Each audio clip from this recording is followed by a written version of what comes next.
Lulu sasazo ngqolwe ndaba kumagumbi ethu sasazo kundlungu lwe-SABC Auckland Park kwandonga ziyaduma eRhawutini nazo eziphambili. Quite an unfortunate incident. We are told that it happened just after 4:15 this morning, but police were only alerted to this incident at around 6 o'clock. Abakwantsasana baqinisisile ukuba abantu abalishumi badutyulwe babhubhe eSouthville kwintshona yasePitoli olwenze emva kwentsimbi yesine ngentseni namhlanje kwindawo yentselo.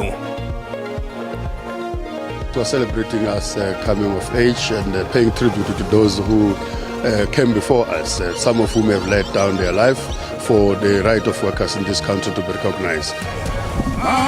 Umfela ndawonye wemibutho yabasebenzi ikhosati ubhiyozele iminyaka engama-40 wasekwayo kwibala lezemidlalo iDobsonville eSoweto namhlanje.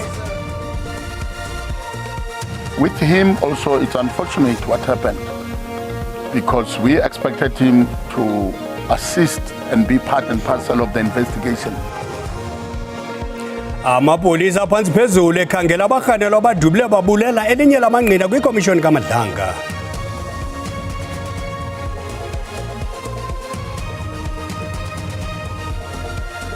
Kwezemidlalo kuza kushiyana umama uKondla namhlanje ngelixa zikaMagebhula zakube ziqhubisana neqela eMaruma Gallants kumagqibela kankqoyi yendebe eCullington County ePolokwane eLimpopo. Nkosi Mazole sicaka sithambile ndingaphosisanga Maseko Mandigawulend warhuqa.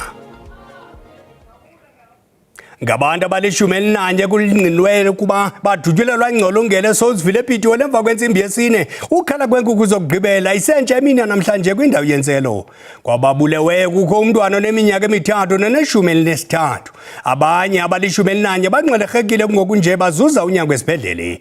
Isitithi samapolisa kuzwelonke uBrigadier Athlenda Mathe sithe izixhobo zonke zityaliwe ukuzingela izigilamkhuba ezisemva kwesi siganeko.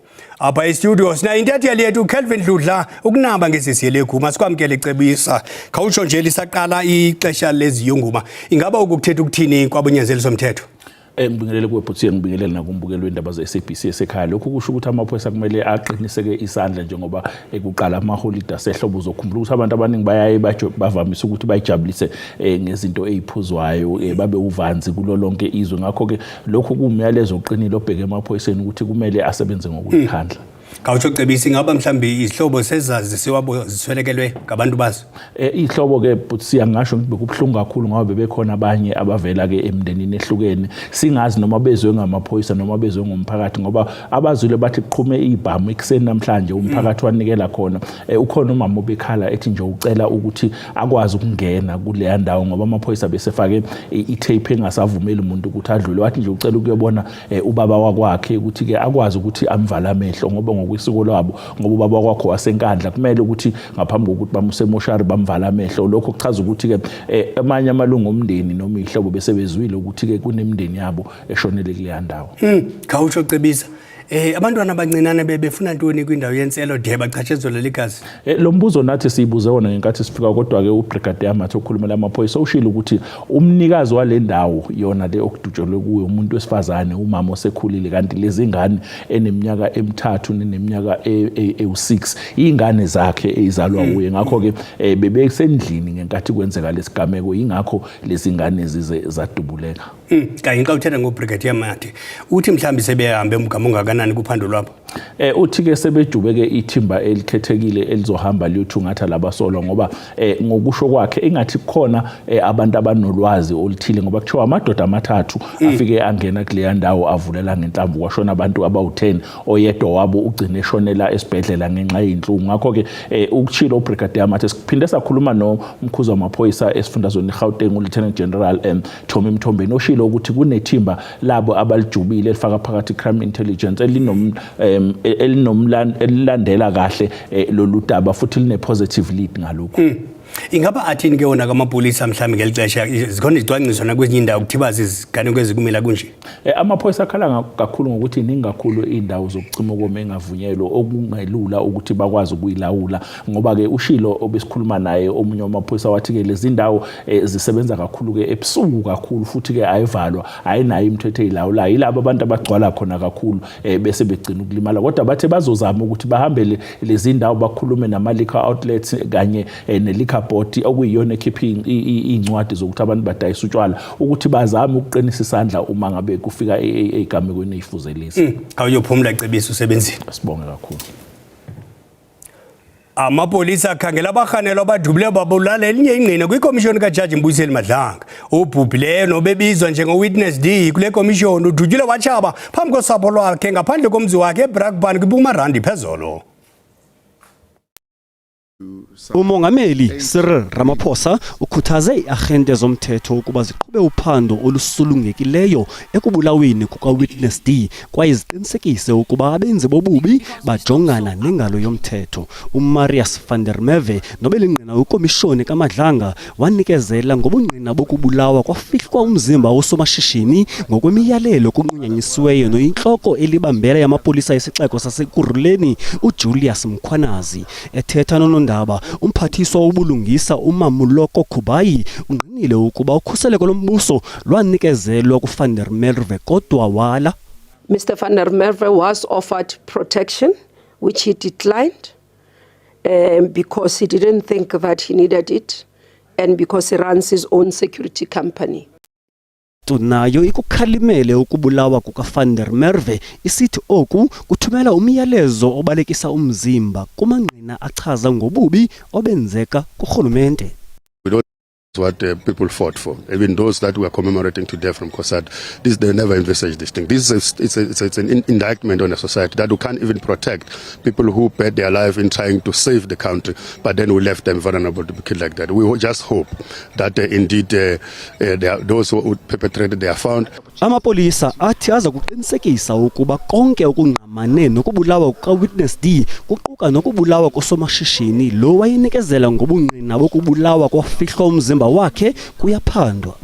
It's unfortunate what happened because the truth is still needed to what happened to that man and why. And with him also it's unfortunate what happened because we expected him to assist and be part and parcel of the investigation. Amaqela ezopolitiko nawo athi ukubulawa kukaVan der Merwe kungabuyisela emva amaphulo okuqinisa iinkqubo zobulungisa kweli kwindaba ze-SABC. Ndingu-Asanda Ntame, eGauteng.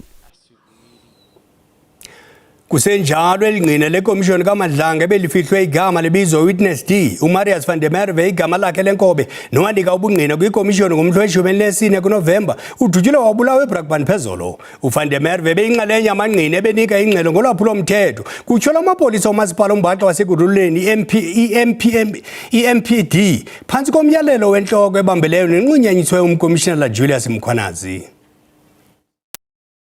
Ethi se-EMPD uKenneth Kilebugile Tipha waxelela ikomishoni kaMadlanga ngemingena wajongana nayo malunga negumgedle lokufakwa kwezibane zokhuseleko i-blue lights ngelasemzini. The fact that communication would be restricted in one office, then that just gave me the shivers in saying that what exactly is at play here. uTipha uxelele ikomishoni kaMadlanga iphandu lwaphulomthetho obudladlunge nobutshijolo ngesiganeko akholelwa ukuba sinqamene nomba we-blue lights nalapho athi waye wahlaselwa kwaye uthe olohlaselo waluthatha njengesilumkiso esibhekise kuye. uKilebugile Tipha uxelele ikomishoni ukuba wahlaselwa ngamadoda amathathu wagrogriswa wabekumpu entanyeni ngoJulayi ka-2023. A knife that's going to slit my throat, only to discover that that is a firearm. What hurt me the most with everything that was said at that point, it was then,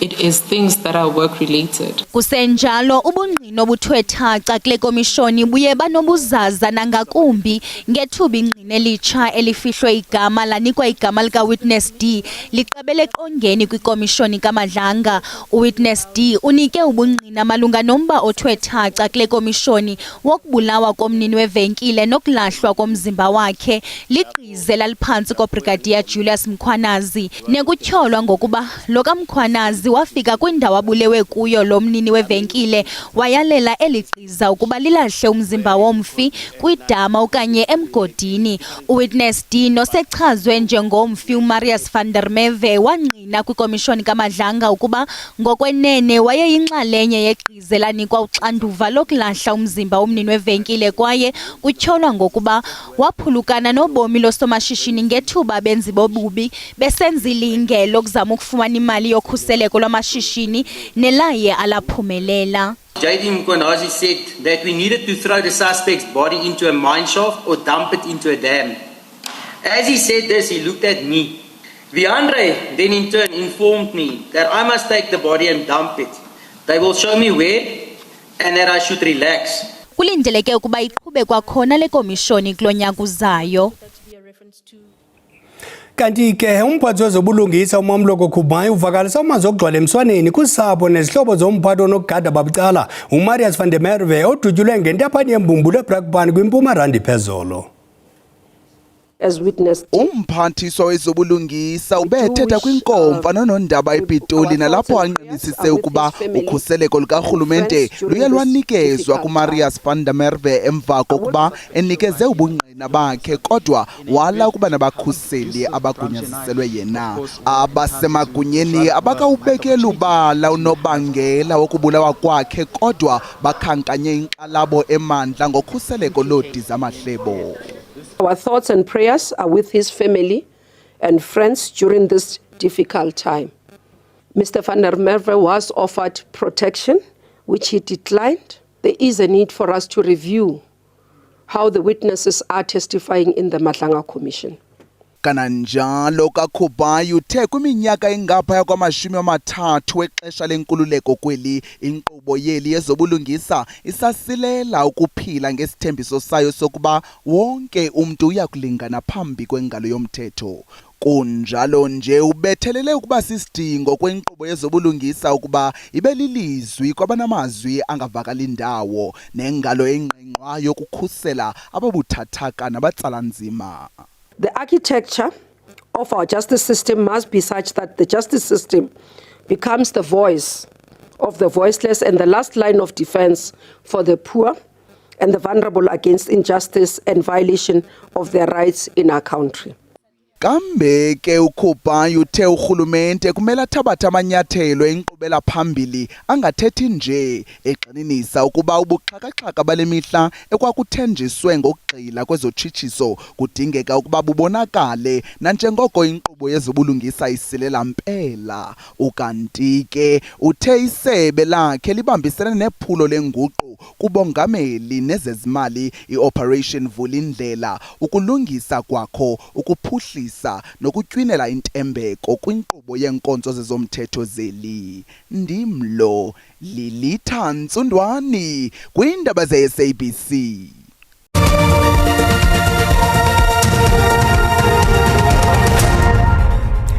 Sihlabele mgabane ndaba zethu umfela ndawonye wemibutho yabasebenzi ikhosati ubhiyozele iminyaka engama-40 wasekwayo kwibala lezemidlalo iDobsonville eSoweto namhlanje. Usekela mongameli wekhosati umnumzana Mike Shingange uthi le mibhiyozo ifika ngexesha apho ilizwe lithwaxwa ngamanani aphezulu entswelangqesho esithi lixesha lokuba logxala balibanzi wabasebenzi uxovule umkhombandlela wawo. It's a perfect moment for us to reflect.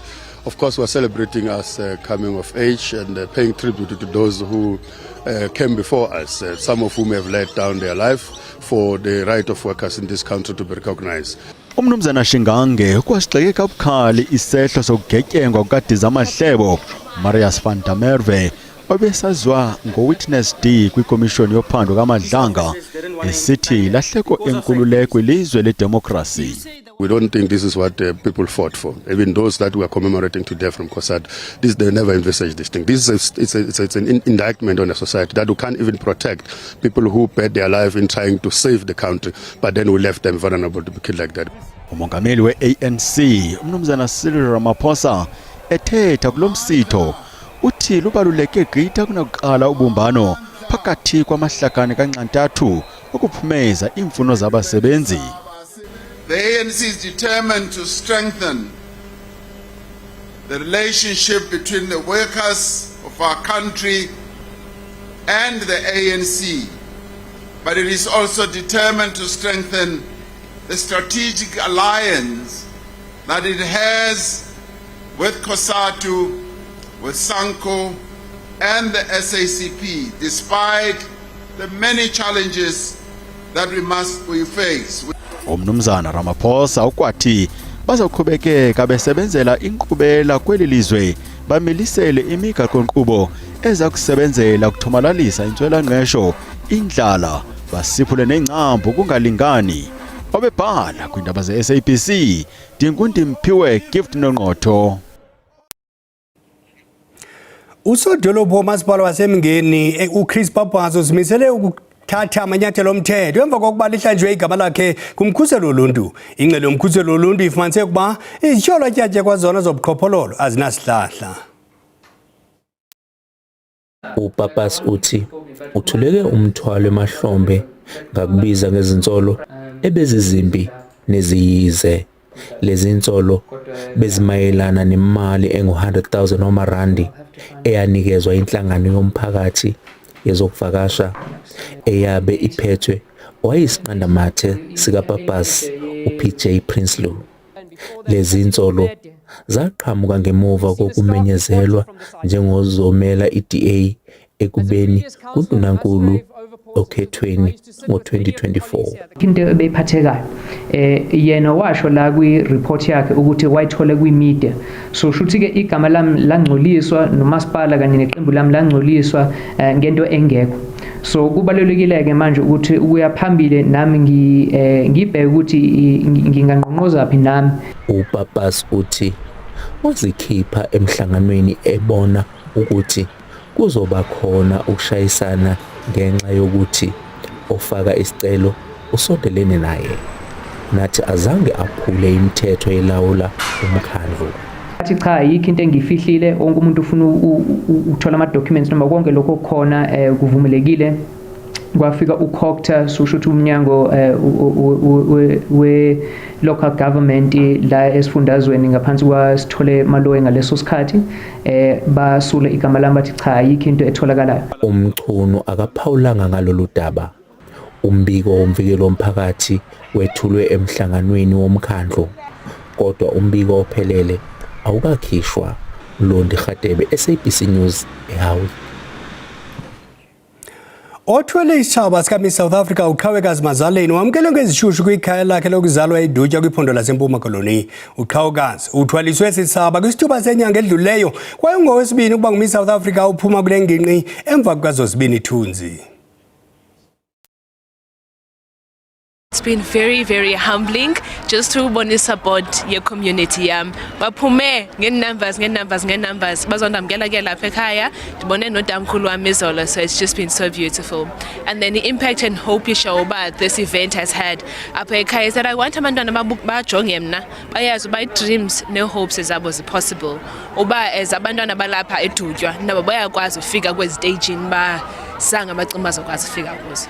Kukunika inkuthazo kubantwana abancinci umane sibazisa abantwana njengoba ingengowokuqala bebaninzi bephuma apha edolophini eDutywa bengoMiss South Africa, kuba mayibanike inkuthazo nangoku njengoba ububona bedwelisiwe apha abangenelayo kumakhuphiswano ngamakhuphiswano. So sikhuthaza aba bantwana ukuba bahlale beyazi into yokuba lento ingenzeka nokuba basuka kwindawo ezinjani na.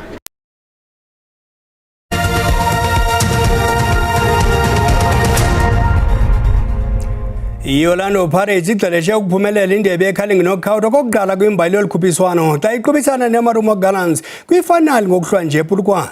Ukanti kule sizini amaBhakania sele ezuze indebe MTN 8 kwaye ezanxa zaseSoweto ezigqugqisayo kwindebe zakuqhubisana neqela elingazange laphumelela indebe kwiligi yombono zihlanjiwe. Sikrwece intatheli yethu yezemidlalo uVelile Mnyandu khe sincokole ngalomdlalo. Velile, masikwamkele. Khawutsho ungathi la maqela ilambele ngokufanayo le ndebe njengoko omabini engazange ayiphumelele. Kodwa uyawazi uba kucala le-Orlando Pirates bane record enhle kakhulu xa kujonga kucala le tournaments.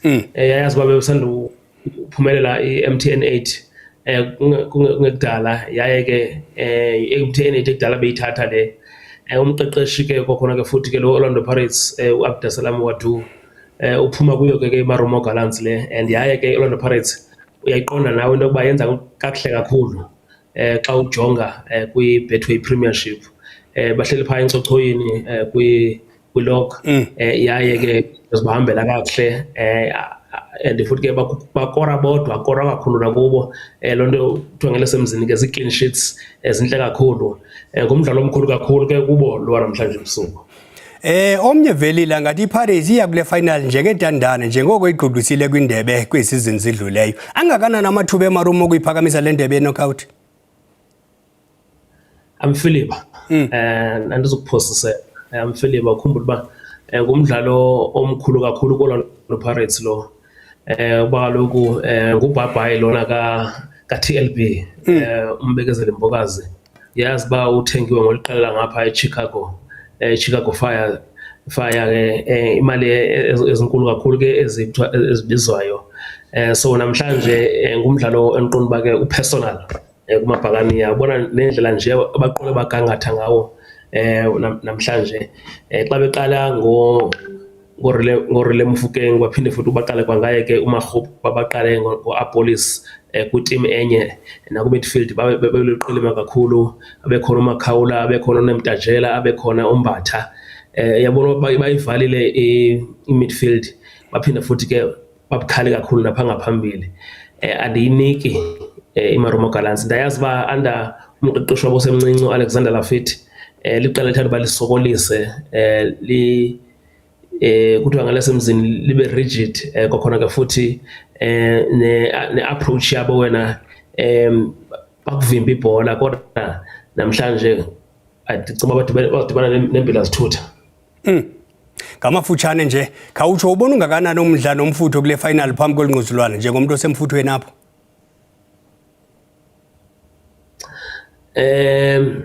Umdla mninzi kakhulu ndicinga uba ke ndifuna ukujonga benijonge ngoku kwesi story ligqiba odlala ngoku nithina ngabantwana basedutywa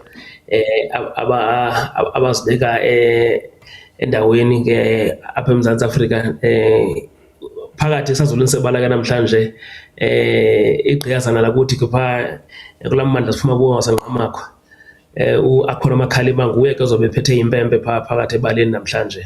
So umdla kakhulu ndicinga uba mhle kakhulu kuwo wonke umntu ndiyacinga noba nayo akhona ke ezawuphatha kakuhle ke lo mdlalo kwakhona ke the fact that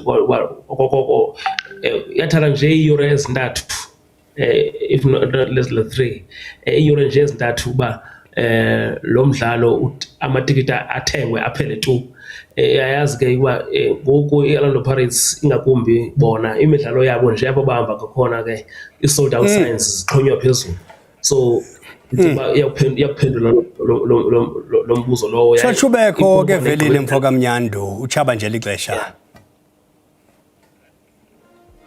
Ukanti ke selinyukile inani labantu abasweleke Sosville ePitoli la kuthi ga kwi-12 kusweleke omnye umuntu esibhedlele. Kanti ke umbengo omde uyawucima umlilo. Ezangomso sakuniphakela ngexesha lesiqhelo insimbi yesixhenxe ukulala kwenkukhu. Makube Xhosi behele.